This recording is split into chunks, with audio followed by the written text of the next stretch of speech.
Alrighty everybody, it's Michael Alder here from CarpetExpertBlueprint.com, and in this video I'm going to show you DIY types how to trim carpet to quarter round molding, because a lot of times in your rental properties it doesn't make sense to remove this. It takes too much time, too much cleanup, repainting, touch up, blah blah blah. It's easier just to install the carpet right to it, but it can be tricky tucking it sometimes. So since most of you will not have a carpet wall trimmer in the DIY world, we're just going to use a fresh blade, peel it back, take our time so you don't cut your fingertips off. And you see about the height I'm tucking it to, or cutting it to. And then we're just gonna go ahead and tuck that right in. Boom, that's it. We're just gonna continue all the way down the wall.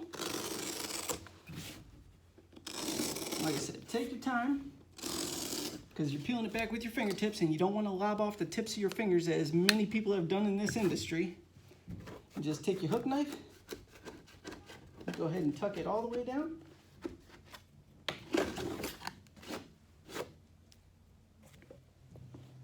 And we're just going to continue down the wall till we're all set. Now, be sure to comment below this video if you have questions about the flooring industry.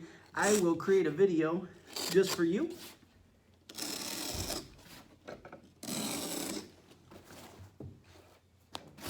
And this is all already locked on the tack strip. We already kicked it all on and everything, so this is it. Pretty basic. Just take your time.